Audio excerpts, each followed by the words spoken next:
चलिए शुरू कीजिए, पढ़िए। सयौवराज्ये नवयौवनोद्धतम्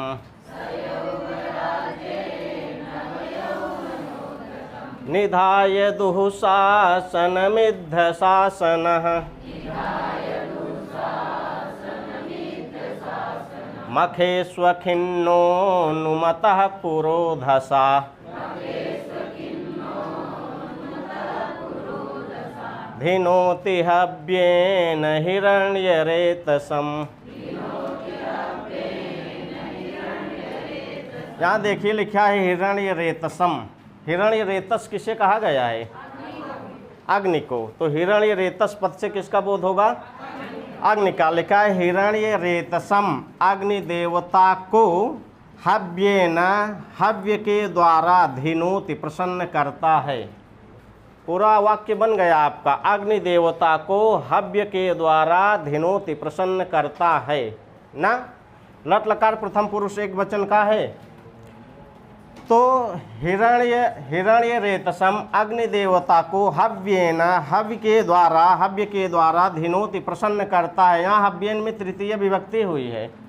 किस सूत्र से हुई है? हाँ, इसमें इसके पहले करण संज्ञा होगी साधक तमम करणम से, तब कर्तृकरण उस तृतीय से यहाँ तृतीय विभक्ति होगी ना। प्रश्न अगर पूछ लेगा यहाँ किससे करण संज्ञा हुई है, तो हम क्या मारेंगे? साधक तमम करणम। किससे तृतीय विभक्ति हुई है, तो क्या मारेंगे? कर्तृकरणयोः तृतीया।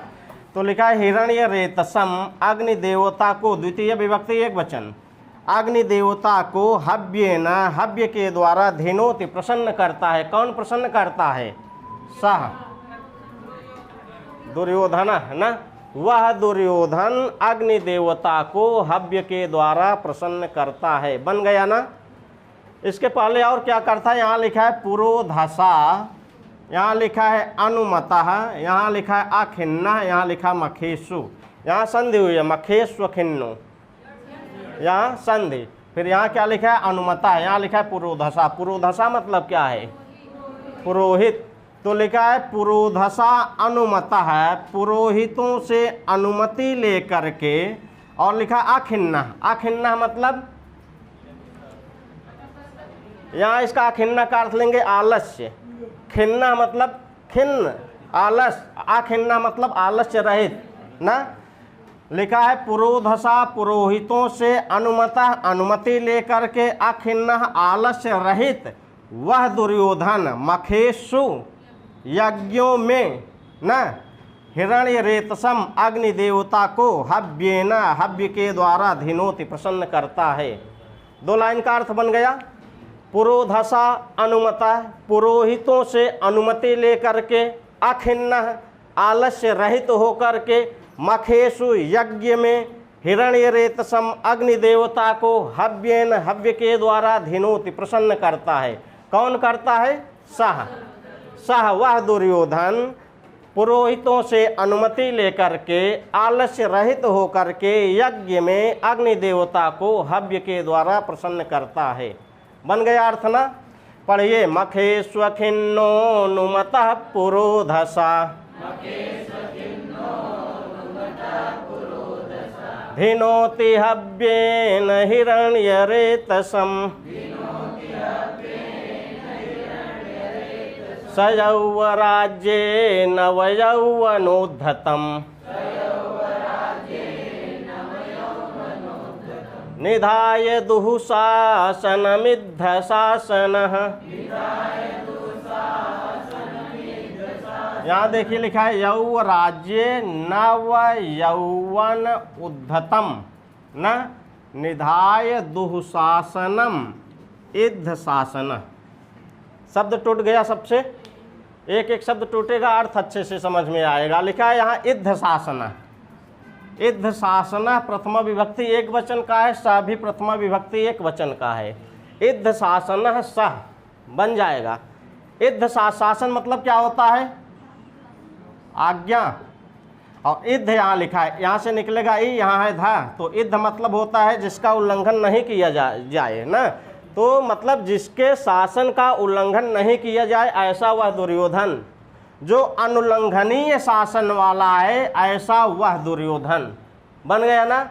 तो इद्ध शासन मतलब जिसका जो अनुल्लंघनीय आज्ञा वाला है ऐसा सह वह दुर्योधन। नव यौवन उद्धतम, नव यौवन उद्धतम दुःशासनम, ये दुःशासन का विशेषण है, ये दुर्योधन का विशेषण है। दोनों में अंतर जानिए। नव यौवनत उद्धतम दुःशासनम न इद्ध शासन दुर्योधन न। तो इद्ध शासन अनुल्लंघनीय आज्ञा वाला सा वह दुर्योधन। नव यौवन उद्धतम, नव यौवन नई जवानी के कारण जिसके अंदर उद्दंडता है, यही लिखा है ना। नव यौवन उद्धतम, नई नई जवानी के कारण जिसके अंदर उद्दंडता है, ऐसे दुःशासनम, ऐसे दुःशासन को यौ राज्य, युवराज के पद पर निधाय बैठा करके। बन गया दोनों लाइन का अर्थ। मतलब क्या लिखा है? इद्ध शासन सह, अनुल्लंघनीय शासन वाला सह वह दुर्योधन। नव यौवनत उद्धतम दुःशासनम, नई नई जवानी से जिसके अंदर उद्दंडता भरी हुई है, ऐसे दुःशासनम, ऐसे दुःशासन को यौ राज्य, युवराज के पद पर निधाय बैठा करके पुरोधसा, पुरोहितों से अनुमतः आज्ञा लेकर के अखिन्न आलस्य रहित होकर के मखेशु यज्ञ में हिरण्य रेतसम अग्नि देवता को हव्येन हव्य के द्वारा धिनोत प्रसन्न करता है। बन गया पूरा शब्द। एक का शब्द छूटा है। इद्ध शासन किसका विशेषण है? सह का। इद्ध शासन सह, किसके शासन का उल्लंघन नहीं किया जाता है? दुर्योधन के शासन का। तो इद्ध शासन जो अनुल्लंघनीय शासन वाला है ऐसा सह वह दुर्योधन न।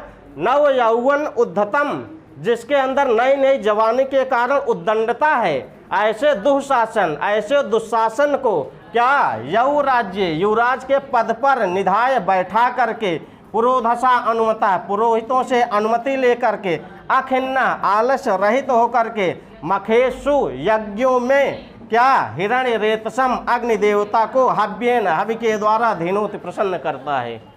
बन गया एक एक शब्द का अर्थ। ऐसा कोई शब्द है जो न बना हो आपसे? एक बार वाचन करिए। स यौवराज्ये नव यौवन उद्धतम,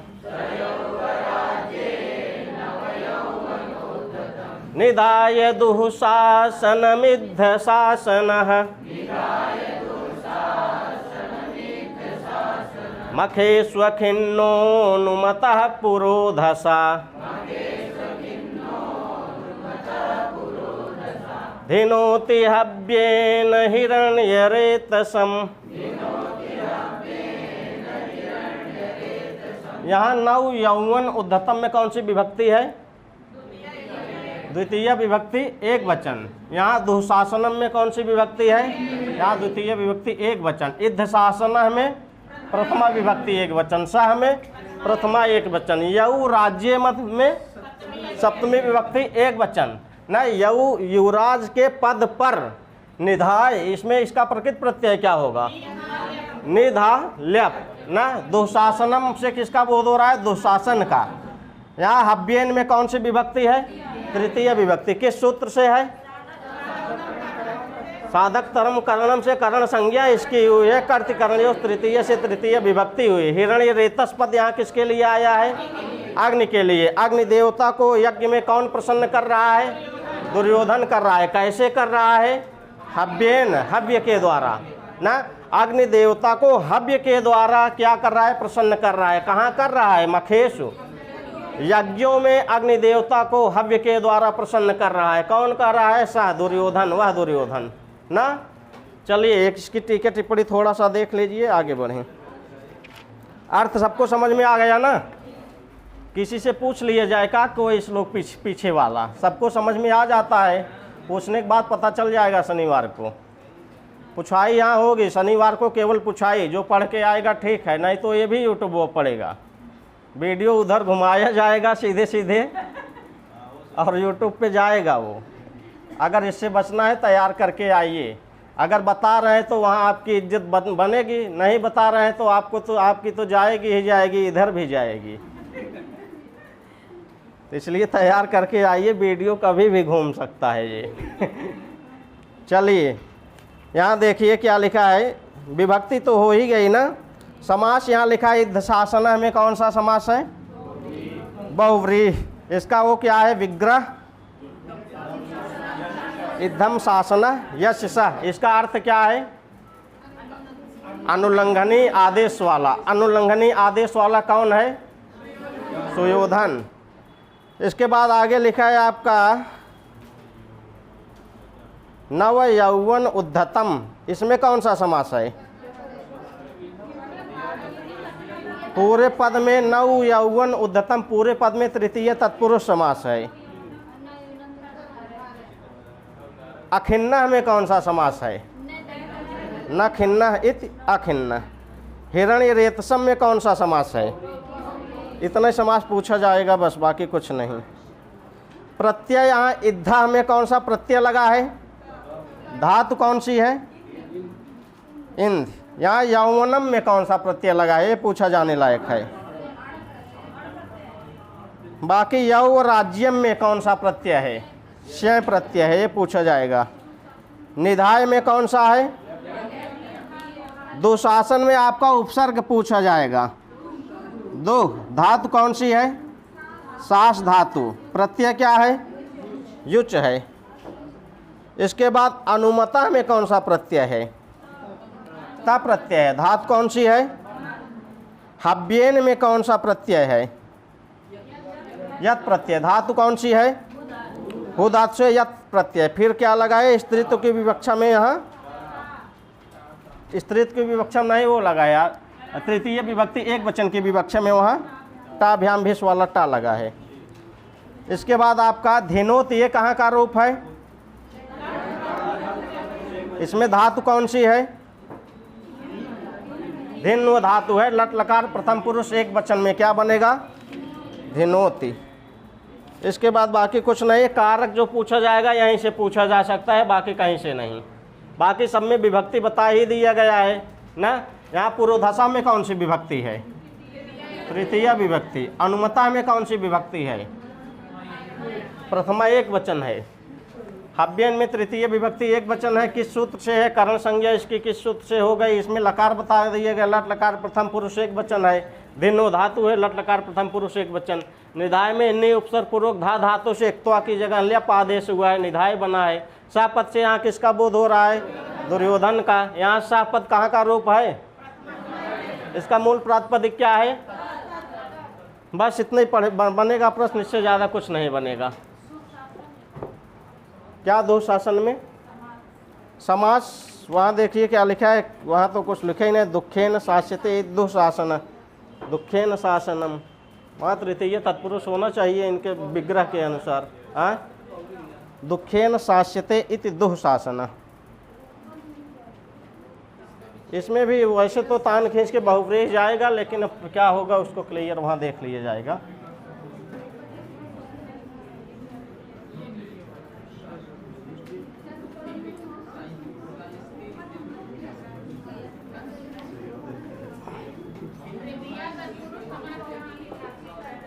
लिखा है। चलिए, तो वहाँ तृतीय तत्पुरुष हो सकता है, क्या होगा देखना पड़ेगा। चलिए इधर आइए, इसको वाचन करिए, पढ़िए। हेलो, पढ़िए आप लोग।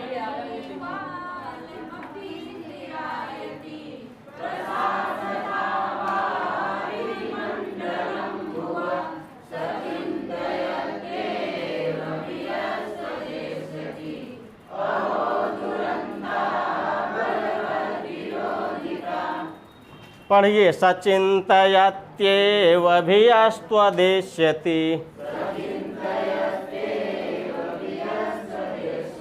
अहो दुरन्ता बलवद्विरोधिता।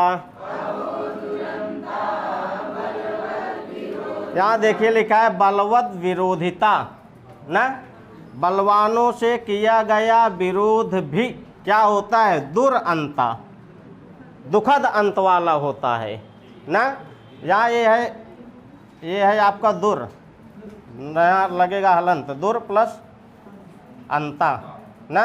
तो बलवानों से किया गया विरोध भी दुखद अंत वाला होता है। यहाँ लिखा अहो ओह, ये कौन कह रहा है? वनेचर कह रहा है ना। कुल मिला जुला के वनेचर जो है दुर्योधन की बात को युधिष्ठिर से बता रहा है। दुर्योधन यहाँ कहेगा ऐसे, मतलब दुर्योधन की बात को बता रहा है, कह रहा है ओह, बलवानों के साथ किया गया विरोध भी दुखद अंत वाला होता है, ऐसा सोच रहा है दुर्योधन ना। अभी आपको अर्थ समझ में आएगा जब इसको समझेंगे तब। तो ये सूक्ति वाक्य है, बहुत इंपॉर्टेंट सूक्ति वाक्य है। किरात में लगभग जितनी सूक्तियाँ आई हैं अर्थांतर न्यास अलंकार है। जहाँ जहाँ इव आया है वहीं उत्प्रेक्षा या तो हो सकता है या तो उपमा। बाकी जितनी सूक्तियाँ आँख मूंद के अर्थांतर न्यास मारिए सब सही होगा। ठीक। अर्थांतरन्यास है। यहाँ अर्थांतरन्यास अलंकार होता कहाँ है? जहाँ विशेष का सामान्य के साथ समर्थन किया जाए, सामान्य का विशेष के साथ समर्थन किया जाए ना। अभी क्या सामान्य है क्या विशेष है इसमें पता चलेगा जब अर्थ निकालेंगे तब ना। तो एक लाइन समझ में आई, अहो ओह हाय, ऐसा कर रहा है दुर्योधन, हाय बलवानों के साथ किया गया विरोध भी दुरअंता दुखद अंत वाला होता है ना। यहाँ देखिए लिखा है सह चिंतयति एव भियः त्वत् एष्यति। शब्द टूटा सबसे। सह चिंतयति एव, यहाँ संधि हो गई है। कौन सी संधि? यण। यहाँ लिखा है भिया, यहाँ विसर्ग का स हुआ है। यहाँ लिखा था त्वत् फिर एष्यति, ये है आपका त्वत् प्लस एष्यति, ये है ना। त्वत्पद से यहाँ किसका बोध होगा? किरात अधिनियम तो आप लोग पहली बार तो पढ़ नहीं रहे हैं। एक दाएं दुर्योधन एक दाएं युधिष्ठिर, तो हम समझे के का। किरात अर्जुनीयम ऐसा ग्रंथ है हर एक कोचिंग संस्थान में पढ़ाया जा चुका है और आप लोग पढ़ भी चुके हैं, एक बार नहीं कम से कम 2 बार 3 बार 4 बार। देखिए लिखा है क्या, फिर से पढ़िए। अहो दुरंता बलवत विरोधिता, ओह बलवानों के साथ किया गया विरोध भी दुखद अंत वाला होता है ना। यहाँ लिखा है सह, वह दुर्योधन चिंतयति एव, चिंता ही करता रहता है, सोचता ही रहता है ना। वह दुर्योधन सोचता ही रहता है। क्या सोचता है? यहाँ लिखा है भियः त्वत् एष्यति। त्वत् मतलब युधिष्ठिर के लिए आया है। यहाँ आपकी तरफ से जो आने वाली, एष्यति मतलब आने वाली ना, आपकी तरफ से जो आने वाली है। क्या आपकी तरफ से आने वाली है? भिया, भिया, भिया मतलब भय ना। तो जो आपके तरफ से आने वाली भय है, इस भय को सह वह दुर्योधन चिंतयति एव, सोचता ही रहता है। यहाँ भिया में द्वितीय विभक्ति बहुवचन है ना। यहाँ भी देखिए त्वत् एष्यति, आपकी तरह से। दुर्योधन कह रहा है, या दुर्योधन सोच रहा है युधिष्ठिर के बारे में ना। तो त्वत् एष्यति, आपकी तरफ से, एष्यति भविष्य में जो आने वाली है ऐसी भिया। भिया मतलब डर, भय। अब डर भय कहले इसका मूल अर्थ होगा भय। बाकी वहाँ विपत्तियाँ लिखी हैं, तो एक अगर भय आ रही हो विपत्ति तो है, वो वहाँ साहित्यिक भाषा में लिखा गया है भिया मतलब विपत्तियाँ ना। तो जो युधिष्ठिर की तरफ से आने वाला भय है, इस भय को सह वह दुर्योधन चिंतयति एव, सोचता ही रहता है, उसकी चिंता ही करता रहता है। बन गया अर्थ ना। तो यहाँ तत्पद से अब किसका बोध हुआ? युधिष्ठिर का। लिखा है सह वह दुर्योधन त्वत्, आपकी तरफ से एष्यति जो आने वाली विपत्तियां हैं, ऐसी विपत्तियों को चिंतयति एव, सोचता ही रहता है ना। ऊपर देखिए क्या लिखा है, प्रलीन भूपालम अपि स्थिरायति प्रशासत आवारिधि मंडलम भुवा। शब्द टूट गया ना। एक एक शब्द का अर्थ जानिए। यहाँ लिखा है क्या? आवारिधि मंडलम भुवा। वारिधि मतलब क्या होता है? समुद्र। आवारिधि मतलब समुद्र पर्यंत। यहाँ आंग उपसर्ग लग गया है ना, मर्यादा और अभिविधि वाला। किस अर्थ में लगा है? मर्यादा अर्थ में लगा है। यहाँ आवारिधि मतलब समुद्र पर्यंत भुवः मंडलम, पृथ्वी मंडल पर प्रशासत अपि, शासन करते हुए भी, सह वह दुर्योधन, त्वत् आपकी तरफ से, एष्यति आने वाली, भिया विपत्तियों को, चिंतयत एव सोचता ही रहता है। बन गया अर्थ ना, यहाँ तक के बन गया। अभी दो शब्द केवल छूटे हैं, प्रलीन भूपालम छूटा है, स्थिरायति छूटा है, बाकी सबका अर्थ पहुंच गया आप तक। आवारिधि समुद्र पर्यंत, भुवः मंडलम पृथ्वी मंडल पर, प्रशासत अपि शासन करता हुआ भी, सह वह दुर्योधन, तो आपकी तरफ से, एष्यति आने वाली, भिया विपत्तियों को, चिंतयत एव सोचता ही रहता है। दो शब्द छूटे हैं, प्रलीन भूपालम स्थिरायति, दोनों इसके विशेषण हैं। लिखा है प्रलीन भूपालम भुवः मंडलम, प्रलीन भूपालम ऐसा भुवः मंडलम, जो स्थिरायति ऐसा भुवः मंडलम, जो आवारिध है ऐसा भुवः मंडलम। ऐसे भुवः मंडलम पर वह शासन करते हुए भी वह दुर्योधन आपकी तरफ से आने वाली विपत्तियों को सोचता ही रहता है। इसीलिए कह रहा है, ओह बलवानों के साथ किया गया विरोध अत्यंत दुखदाई है। समझ में आ गया ना। यहाँ लिखा है प्रलीन भूपालम, प्रलीन मतलब, भूपाल मतलब, तो इसका क्या अर्थ बनेगा? जहाँ के राजा नष्ट हो गए हैं, जहाँ के शत्रु राजा नष्ट हो गए हैं ना। तो यहाँ भाई, जहाँ हस्तिनापुर का जहाँ का राजा वर्तमान समय में दुर्योधन है, वहाँ और कोई राजा है क्या इसके अलावा?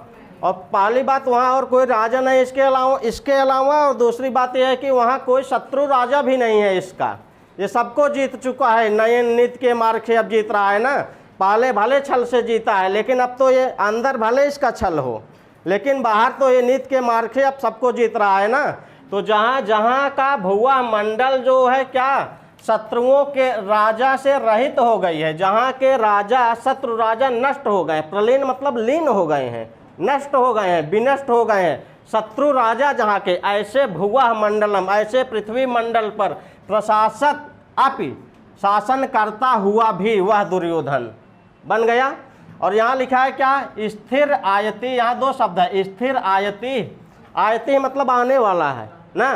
तो ऐसा कह सकते हैं, मतलब जहाँ का भविष्य स्थिर है, जहाँ का आने वाला भविष्य स्थिर है, ऐसे पृथ्वी मंडल पर प्रशासत अपि प्रशासन करते हुए भी, शासन करते हुए भी वह दुर्योधन ना। आवारिध भुवः मंडलम, यहाँ भी आपका ये प्रथमा, ये षष्ठी का एक वचन होगा, लेकिन ये द्वितीय विभक्ति का एक वचन, ये द्वितीय विभक्ति का एक वचन, ये द्वितीय विभक्ति का एक वचन। भूपालम यहाँ से जब निकलेगा, ये भी द्वितीय विभक्ति का एक वचन, सब विशेषण होंगे। तो जब इन दोनों शब्दों को जोड़ देंगे तो भुवः मंडलम, ये भी द्वितीय विभक्ति का एक वचन, तो ये विशेषण हो गए। आवारिध भुवः मंडलम ना, आवारिध ऐसा भुवः मंडलम, प्रलीन भूपालम ऐसा भुवः मंडलम, स्थिरायति ऐसा भुवः मंडलम। तीन विशेषण बता रहे हैं यहाँ पे ना। जहाँ के शत्रु राजा नष्ट हो गए हैं ऐसे पृथ्वी मंडल पर, और जहाँ का भविष्य स्थिर है ऐसे पृथ्वी मंडल पर, और जो समुद्र पर्यंत व्याप्त है ऐसे पृथ्वी मंडल पर, प्रशासत अपि शासन करते हुए भी, सह वह दुर्योधन, त्वत् आपकी तरफ से, एष्यति जो आने वाली है क्या, भिया विपत्तियाँ, ऐसे विपत्तियों को, चिंतयत एव सोचता ही रहता है। तब सब कुछ सोच के कहता है, अहो ओह बलवानों के साथ किया गया विरोध दुरअंता, दुखदाई अंत वाला होता है। बन गया। ऐसा कोई शब्द है जिसका अर्थ न बना हो? ये तीन विशेषण आप याद करिए, प्रलीन भूपालम भुवः मंडलम, स्थिरायति भुवः मंडलम, आवारिध भुवः मंडलम। ऐसे भुवः मंडलम पर, ऐसे पृथ्वी के मंडल पर, प्रशासत अपि शासन करता हुआ भी, सह वह दुर्योधन, त्वत् आपकी तरफ से, एष्यति जो आने वाली है, भिया विपत्तियाँ, डर, ऐसे डर के बारे में, चिंतयत एवं सोचता ही रहता है ना। तो अंतिम लाइन यही पूछी जाएगी, तो अंतिम लाइन सूक्ति वाक्य अर्थांतर न्यास अलंकार है ना। बाकी और कुछ नहीं है इसका, वो देख लीजिए टीका टिप्पणी। सबको याद हो गया ना एक एक शब्द? याद तभी होगा जब यहाँ से जाने के बाद आप 3-4 बार इसका वाचन करेंगे, एक एक शब्दों का अर्थ निकालेंगे, तभी याद होगा। यहाँ तो हो जाएगा, कमरे जाने के बाद भूल जाएगा सबको। तो वहाँ भी ना भूले, उसके लिए आपको अपने कमरे पे अपने लिए कुछ करना होगा, बार बार इसको वाचन करना है 4-5 बार, फिर 4-5 बार इसको अर्थ सहित देख लेना है अच्छे से, सारा श्लोक बन जाएगा। ठीक। और जब आपको एक एक शब्दों का अर्थ बन जाएगा ना, तो अन्वय दौड़े लागे अपने आप दिमाग में, मतलब बताना नहीं पड़ेगा किसका अर्थ कहाँ से निकालें, अपने आप अन्वय भागता चले जाएगा। वो अन्वय तो जैसे चाहिए वैसे कर दीजिए, चाहे जहाँ से अर्थ निकालिए, चाहे जहाँ ले जाके गिरा दीजिए, केवल कर्ता क्रिया कर्म सेट रहे बस, बाकी चाहे जहाँ से जोड़िए सब। अगर विशेषण है, जरूरी नहीं हम इसका पहले भूपालम भुवा मंडलम जोड़ें, स्थिरायती तब भुवा मंडलम जोड़ें, आवारित तब भुवा मंडलम जोड़ें। भुवा मंडलम के साथ चाहे पहले इसको जोड़िए, चाहे पहले इसको जोड़िए, चाहे पहले इसको जोड़िए, कोई दिक्कत नहीं होगा। ठीक। चलिए देख लीजिए इसका वो टीका टिप्पणी।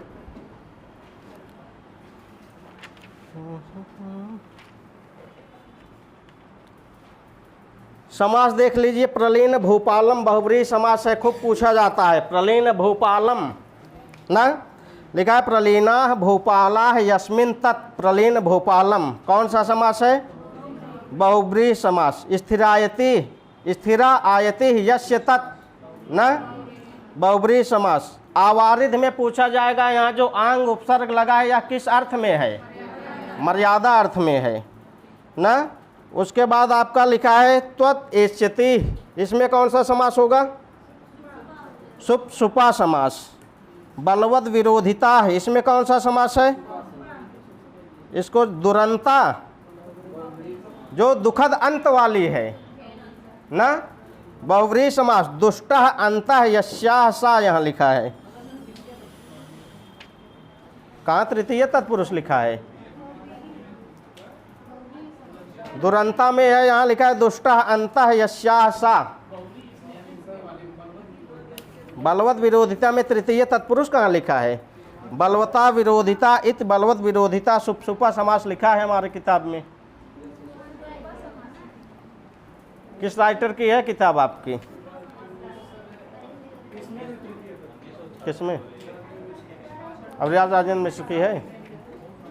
इसमें तो यहाँ दिया है सुपसुपा ही हम लोगों वाले में। चलिए बाकी इसमें प्रत्यय देख लीजिए, जो प्रत्यय लगा है। प्रलीना में धातु कौन सी है? क्या हुआ? प्रलीना में धातु कौन सी है? उपसर्ग क्या है? प्रत्यय कौन सा है? इसके बाद प्रशासत ये पूछा जा सकता है, इसमें प्रत्यय पूछा जाने लायक है। प्रशासत में कौन सा प्रत्यय है? धातु कौन सी है? सास धातु सत्र प्रत्यय। सत्र प्रत्यय शासन करता हुआ भी न, प्रशासत शासन करता हुआ भी वह दुर्योधन आपकी तरफ से जो आने वाली विपत्तियां हैं, ऐसे विपत्तियों को सोचता ही रहता है ना। इसके बाद यहाँ वारिध में कौन सा प्रत्यय है? बहुत इंपॉर्टेंट है, यहाँ टिक कर लीजिए उसको। वार लिखा है, फिर धा धातु लिखा है, फिर की लिखा है। भिया में कौन सा प्रत्यय लगा है? कि प्रत्यय लगा है। धातु क्या है? भी। एष्यति ये कहाँ का रूप है? आए? अरे वहाँ हम लिखे होंगे द्वितीय बहुवचन का, ये इसका वो बन जाएगा ना आपका, जो आपकी तरफ से आने वाली विपत्तियां हैं, ऐसी विपत्तियों को सोचता रहता है।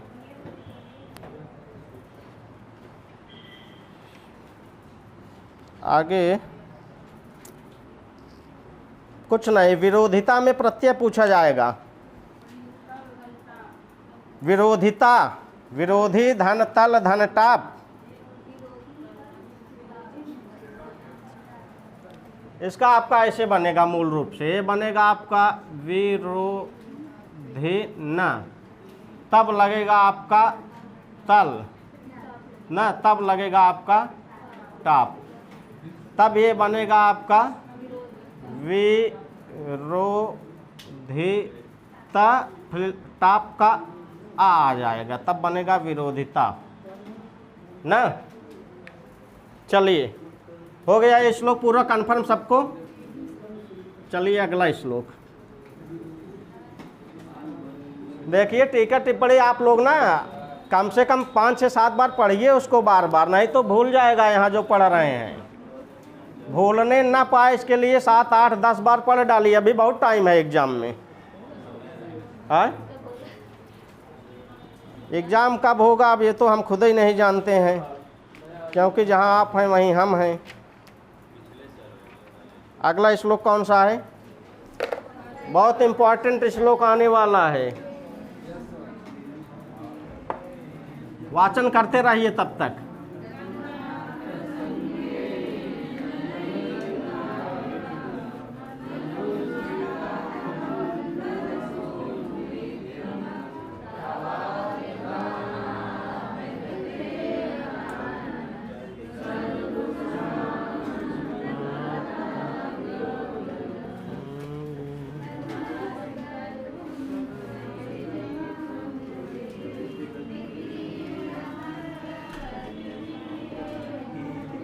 राय दे जाब।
चलिए देखिए,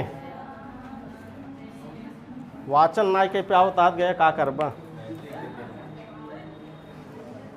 इसको इधर कर दीजिए बस। चलिए पढ़िए। कथा प्रसंगेन जनैरुदाहृता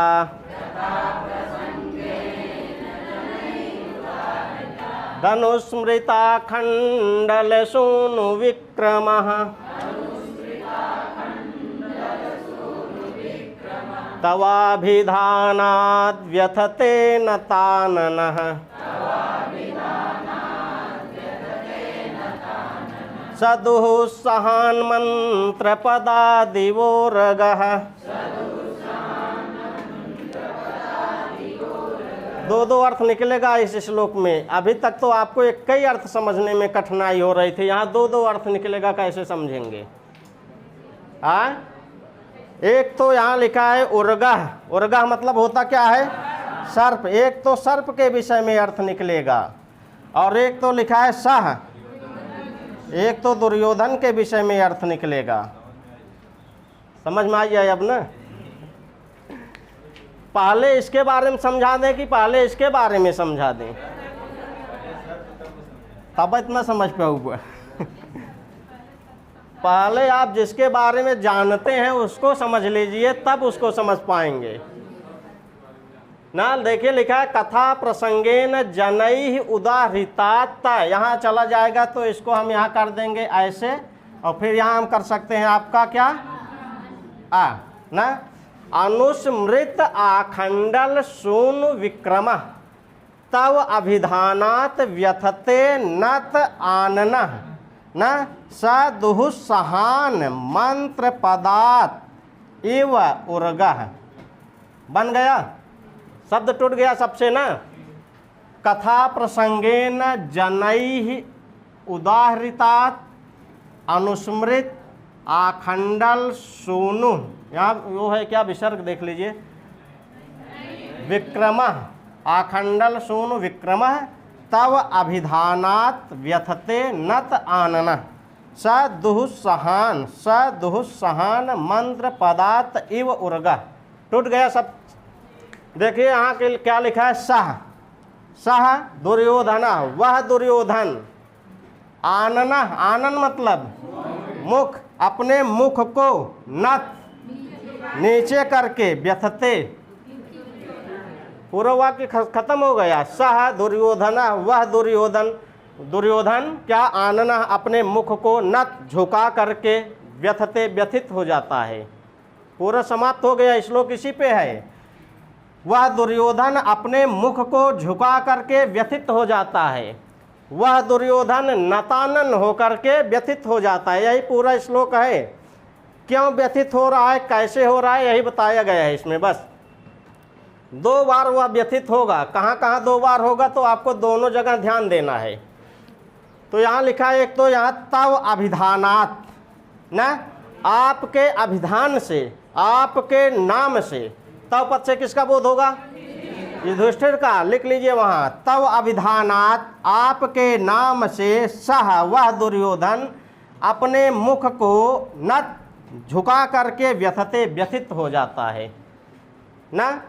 अच्छा, युधिष्ठिर तो है वन में ना, उनका नमवा कौन ले रहा है वहाँ पे, लोगों के द्वारा नाम लिया जा रहा है। जब कभी कभी प्रसंग उठता है राजाओं की, तो वहाँ की जो जनता है, युधिष्ठिर वहाँ काम इतना अच्छा किए हैं, तो वहाँ की जनता युधिष्ठिर का नाम लेती है कि वो भी राजा थे, ऐसे थे, ऐसे थे। तब जब ये नाम युधिष्ठिर का लिया जाता था, तो ये नाम सुन करके वह राजा दुर्योधन व्यथित हो जाता था। व्यथित भी कैसे होता था, सर झुका करके व्यथित हो जाता था ना। यही इसका भाव है। लिखा है कथा प्रसंगेन, कथा मतलब बातचीत, बातचीत के प्रसंग में, जब वहाँ लोगों के द्वारा कभी कभी किसी बात के प्रसंग में जनैः लोगों के द्वारा उदाहृतात, उदाहरण दिया था जाता था। किसका उदाहरण, तव अभिधानात, आपके नाम का। कथा प्रसंगेन, बातचीत के प्रसंग में, जब वहाँ हस्तिनापुर में जनैः लोगों के द्वारा उदाहृतात, उदाहरण दिया जाता था। किसका, तव अभिधानात, आपके नाम का उदाहरण दिया जाता था। तब वह दुर्योधन आनना नत अपने मुख को झुका करके व्यथित हो जाता था। अच्छा जाइए, आपका नाम भी कैसा है, लिखा है सुदुहुस्सह। अगर किसी क्या शत्रु का नाम लिया जाए, तो वह क्या, वह सह होता है क्या, दुहुस्सह। यहाँ इसको हम इसका 3 बार अर्थ लेंगे दुस्सह का। दुर्योधन का शत्रु कौन है इस टाइम, युधिष्ठिर। तो जो अत्यंत असहनीय है, ऐसे आपके नाम को सुन करके वह राजा दुर्योधन अपने मुख को नीचे गिरा करके व्यथित हो जाता था। एक चीज याद हो गई ना, कथा प्रसंगेन, बातचीत के प्रसंग में, जब वहाँ कभी कभी राजाओं की बात होती थी, तो उस प्रसंग में, बातचीत के प्रसंग में जनैः लोगों के द्वारा उदाहृतात, उदाहरण दिया जाता था। किसका उदाहरण दिया था, तव अभिधानात, आपके नाम का उदाहरण दिया जाता था। तो उस समय वह दुर्योधन अपने मुख को झुका करके व्यथित हो जाता था। वो कितना बड़ा राजा है, अंदर तो उसके डर है ना, भय है, इसीलिए वो अपने मुख को झुका करके व्यथित हो जाता था। तो एक चीज तो पता चल गया ना, कथा प्रसंगेन जनैः उदाहृतात तव अभिधानात सह आनना नत व्यथते। अर्थ बन गया। हम संस्कृत इसलिए कहते हैं, केवल हिंदी नहीं बनाते हैं, हिंदी एक बार बता दी, आप सेट करिए, देखिए सेट हो रहा है कि नहीं, आपसे सेट हो रहा है ना। कथा प्रसंगेन, बातचीत के प्रसंग में जनैः लोगों के द्वारा उदाहृतात, उदाहरण दिया जाता था। किसका उदाहरण दिया जाता था, तव अभिधानात, आपके नाम का। तो आपका नाम सुन करके सह वह दुर्योधन आनना अपने मुख को नत मतलब झुका करके व्यथते व्यथित हो जाता था। एक बात क्लियर हो गई ना। दूसरी बात देखिए कहाँ और कहाँ वो व्यथित हो रहा है। लिखा है यहाँ अनुस्मृत आखंडल सोनु विक्रमा। आखंडल पद का अर्थ क्या है, इंद्र। आखंडल सोनु, इंद्र का पुत्र कौन, अर्जुन। लिखा है अर्जुन के विक्रमा मतलब पराक्रम को अनुस्मृत याद करके, अर्जुन के पराक्रम को याद करके वह राजा दुर्योधन अपने मुख को झुका करके व्यथित हो जाता था। दोनों बात क्लियर हो गई ना। युधिष्ठिर से तो इसलिए डरता था कि वहाँ का जो राजपाट अभी तक चलाया गया था युधिष्ठिर के द्वारा, बड़े नीति के मार्ग से चलाया गया था, वहाँ की जनता युधिष्ठिर को लाइक करती है ना। तो अब फिर से अगर युधिष्ठिर जब 12-13 साल बीत जाएगा आ जाएंगे तो हो सकता है वहाँ की यहाँ की जनता फिर उनको चुनाव में क्या विजयी घोषित करे ना, यही कहने का मतलब है। इसीलिए युधिष्ठिर के नाम से क्या हो जा रहा है, मुख झुका करके व्यथित हो जा रहा है। और अर्जुन के पराक्रम को देख करके याद लिखा है आखंडल सोनू, जो इंद्र के पुत्र है, ऐसे अर्जुन के विक्रमा मतलब पराक्रम को अनुस्मृत याद करके सह दुर्योधना, वह दुर्योधन आनना अपने मुख को नत मतलब झुका करके व्यथित हो जाता है। और दोनों है दुसह, दोनों है दुसह। क्या जो अर्जुन का पराक्रम है यह सह है क्या, जो सहने के योग्य नहीं है, ऐसे अर्जुन के पराक्रम को याद करके वह राजा दुर्योधन अपने मुख को झुका करके व्यथित हो जाता है। और जो सहने के योग्य नहीं है, ऐसे आपके नाम को सुन करके वह राजा दुर्योधन अपने मुख को झुका करके व्यथित हो जाता है। और इनका नाम कब लिया जाता था, लिखा है कथा प्रसंगेन जनैः उदाहृतात्, जब कभी कभी कथा, कभी कभी बातचीत में, कभी कभी बातचीत के प्रसंग में लोगों के द्वारा आपके नाम का उदाहरण दिया जाता था, तब आपका नाम सुन करके वह राजा दुर्योधन अपने मुख को झुका करके व्यथित हो जाता था। बन गया ना। अच्छा, वो दुखित कैसे होता था, वो अपने सिर को झुकाता कैसे था, अपने मुख को झुका करके व्यथित कैसे होता था। यहाँ लिखा है उर्गह इव, सांप की तरह ना। तो देखिए यहाँ दो बात बताई है, एक तो अर्जुन एक तो युधिष्ठिर ना, दो लोगों की इनके पराक्रम को सुन करके और इनके नाम को सुन करके यहाँ दुर्योधन व्यथित हो रहा है। तो यहाँ जो सांप भी आनना नत व्यथते, उर्गा लिखा है ना, उर्ग मतलब सर्प, नत आनन मतलब अपने मुख को, नत मतलब झुका करके व्यथते व्यथित होता था। ये सांप कब अपने मुख को झुका करके व्यथित होता था, अर्थ देखिए यहाँ से आपका बनेगा, यहाँ अर्थ दो अर्थ निकलेगा, आप दोनों अर्थ लेके जाइए। युधिष्ठिर वाला तो सबको समझ में आ गया ना।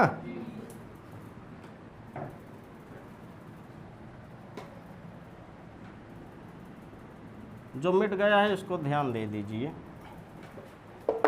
यहाँ लिखा है अनुस्मृता खंडल सोनो विक्रम ना, तवाभिधानात् व्यथते नता नन स दुहुस्सहान मंत्र पदा दिगोर्गा।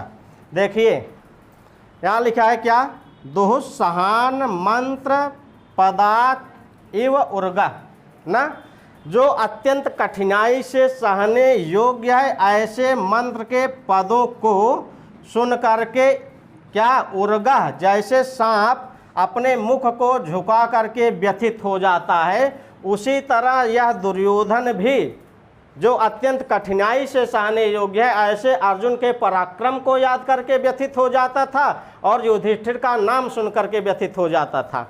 तो यहाँ जो लिखा है, यहाँ से देखिए लिखा है आखंडल सोनु विक्रमा ना। आखंडल कौन है, इंद्र। सोनु मतलब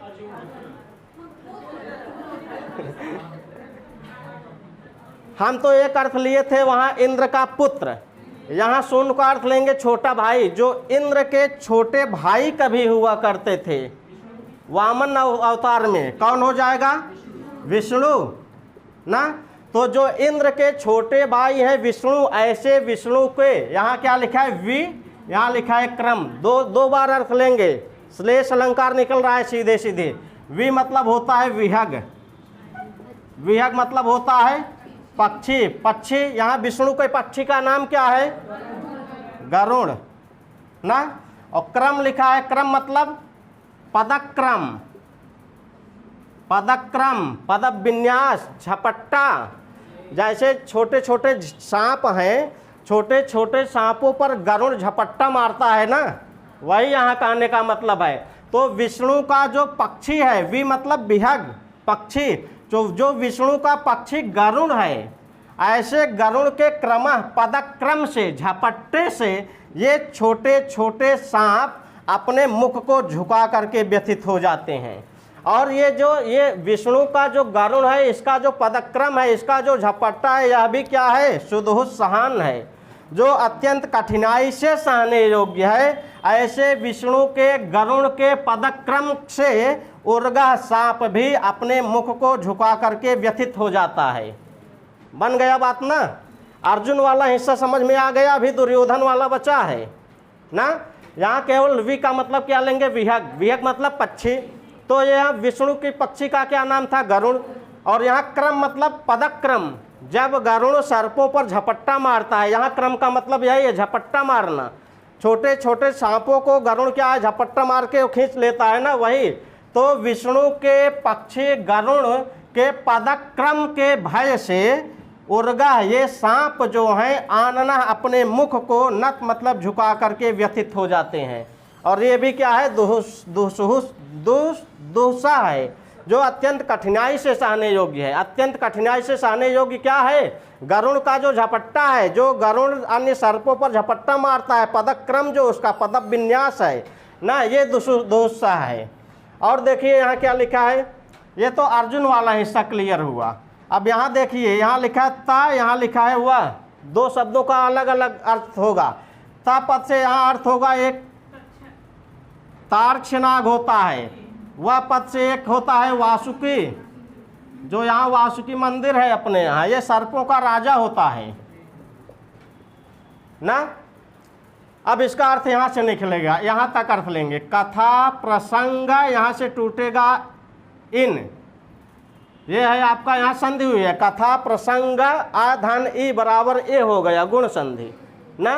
कथा प्रसंग मतलब क्या होता है, विषवैद्य, विषवैद्य को जानते हैं, जे झाड़ फूंक करत है ना।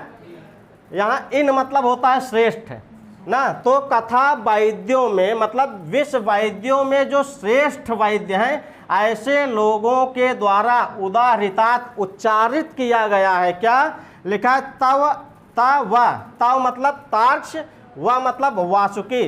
जब सांपों केहू काटे रात झारा जाता ना, तो मत जो सांपों का राजा वासुकी है और तार्क्ष है, इसका नाम लेते हैं लोग झाड़ते समय सांप को, जिसको काटा रहता है ना। तो यही कह रहे हैं, मतलब विश्व वैद्यों के द्वारा, यहाँ इन मतलब श्रेष्ठ, श्रेष्ठ विद वैद्यों के द्वारा लिखा है। कथा प्रसंगे न, कथा प्रसंग इन मतलब जो विश्व वैद्य है, विश्व वैद्य भी कैसे, इन मतलब श्रेष्ठ जो हैं, ऐसे लोगों के द्वारा उदाहृतात जब उच्चारण किया जाता है, जब झाड़ फूंक किया जाता है, उस समय ता मतलब तार्क्षनाग का नाम लिया जाता है और वासुकी का अभिधानात नाम से, मतलब तार्क्षनाग के नाम से, वासुकी के नाम से जब मंत्र पदार्थ, मंत्र के पदों को पढ़ा जाता है, उस समय ये जो सर्प हैं ये अपने मुख को झुका करके व्यथित हो जाते हैं। और यह भी क्या होता है, दुस्सहन, अत्यंत दुस्सह होता है ना, अत्यंत कठिन। अब वही किसी को सांप काटा है ना, अगर सांप वहाँ उपस्थित है तो जो झाड़ने वाले होते हैं झाड़ने लगते हैं तो सांप वहाँ बेहोश हो जाता है ना। देखे हैं कि नहीं आप लोग, ना देखे हाथ गया। जब जहाँ हम लोग जाते हैं दवा पीने, अगर वहाँ दवा आप पी लिए हैं तब भी अगर सांप वहाँ है ना, तब भी वो व्याकुल हो जाता है, व्यथित हो जाता है। तो वही बात यहाँ बता रहे हैं कि जब कथा प्रसंगे न, विश्व वैद्यों में जो श्रेष्ठ विश्व वैद्य हैं, ऐसे लोगों के द्वारा जब उदाहरित उच्चारण किया जाता है, किसका उच्चारण किया जाता है, मंत्र पदार्थ, मंत्रों के पदों का उच्चारण किया जाता है। किसका नाम लेकर किया जाता है, तार्क्ष नाग का और वासुकी नाग का नाम लेकर के जब मंत्र के पदों का उच्चारण किया जाता है, तब ये छोटे मोटे जो सांप हैं अपने मुख को झुका करके व्यथित हो जाते हैं ना। जिस प्रकार ये छोटे मोटे सांप व्यथित हो जाते हैं इन दोनों सांपों के सामने, इन दोनों सांपों का नाम लेने के बाद जैसे ये छोटे मोटे सर्प अपने मुख को झुका करके व्यथित हो जाते हैं, उसी प्रकार वह दुर्योधन भी युधिष्ठिर का नाम लेने के बाद अपने मुख को झुका करके व्यथित हो जाता है। जिस प्रकार यहाँ विष्णु का जो पक्षी गरुड़ है या छोटे मोटे सर्पों पर झपट्टा मारता है, तो ये छोटे मोटे सांप क्या है, अपने मुख को झुका करके क्या हो जाते हैं, परेशान हो जाते हैं, व्यथित हो जाते हैं। उसी प्रकार अर्जुन के पराक्रम से वह राजा दुर्योधन भी इसी सांप के समान, यह राजा दुर्योधन भी वह राजा दुर्योधन भी अपने मुख को झुका करके व्यथित हो जाता है। समझ में आया? दो अर्थ निकलेगा ऐसे ही। नलचंपू अभी पढ़ना है प्रवक्ता में, यहाँ तो कहीं कहीं निकल रहा है। नलचंपू पढ़ेंगे, एक एक वर्णों में आपको श्लेष दिखाई देगा, एक एक वर्णों में आपको दो अर्थ, तीन अर्थ मिलेगा।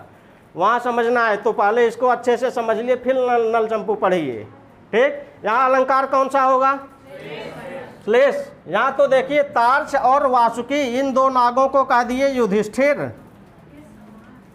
ना, और यहाँ क्या कह दिए गरुड़ के पक्षी के समान क्या कह दिए अर्जुन का पराक्रम ना।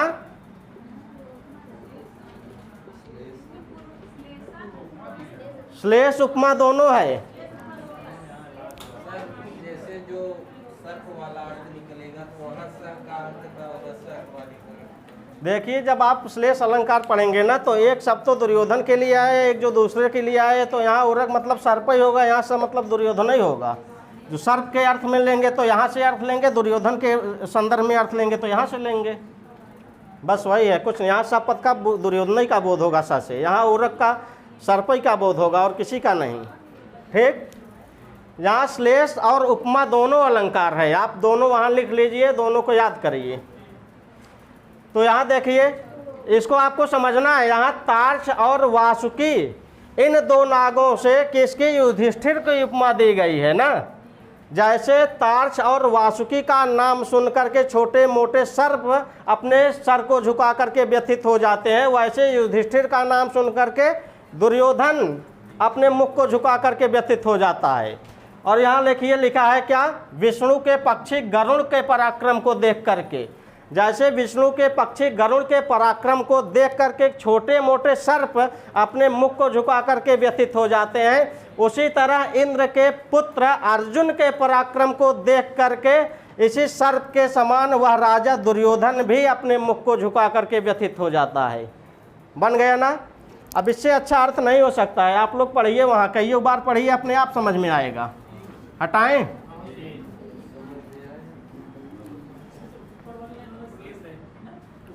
हाँ, ऊपर वाले जहाँ वो लिखा है कथा प्रसंगेन, शब्दों को जैसे तोड़ेंगे वैसे आपका अलंकार निकलेगा।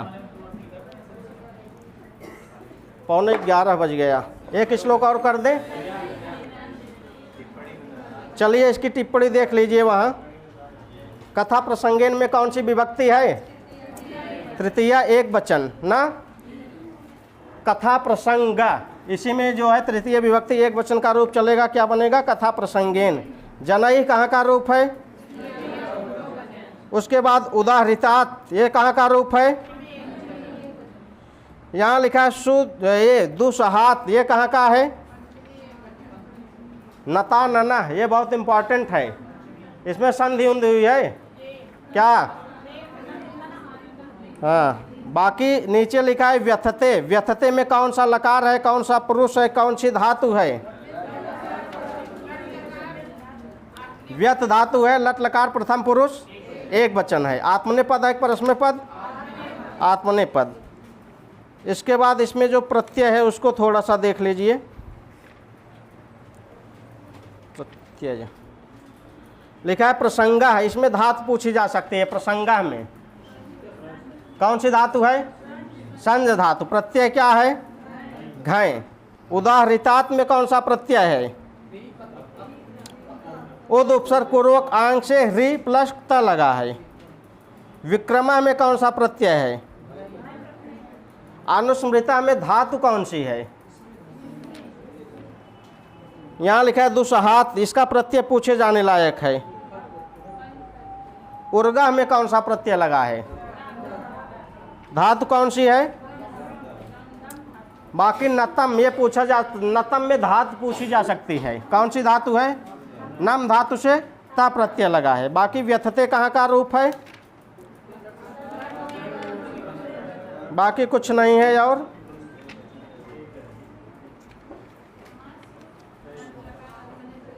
समास देख लीजिए, वहाँ कथा प्रसंगेन लिखा है ना, कथा प्रसंगेन, इसमें कौन सा समास है, कथा प्रसंगेन में षष्ठी तत्पुरुष लिखा है। यहाँ कथायाः प्रसंगः इति कथा प्रसंगः तेन कथा प्रसंगेन। नीचे क्या लिखा है, कथा प्रसंगेन जनैः, इसमें सुपसुपा समास दे रहे हैं।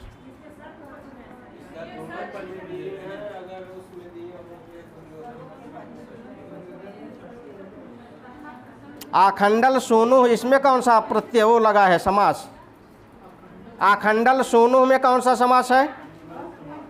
देखिए आप पढ़ रहे हैं किरातार्जुनीयम, आपको दुर्योधन के पक्ष वाला ही पढ़ के जाना है, सांप ओप वाला पूछेगा नहीं एग्जाम में, वहाँ कंफ्यूज नहीं होना है आपको। आप क्या पढ़ रहे हैं, दुर्योधन की कहानी पढ़ रहे हैं, दुर्योधन के पक्ष को अच्छे से पढ़ के जाइए, ठीक। बाकी यहाँ तो डिटेल में दे दिए हैं तो ठीक है। तो आखंडल सूनु में कौन सा समास होगा, षष्ठी तत्पुरुष। और क्या लिखा है, बस और कुछ नहीं है इसमें। जनई उदाहृतात, इसमें संधि कौन सी है, जनई उदाहृतात, जनई उदाहृतात, यहाँ विसर्ग करा हुआ है ना।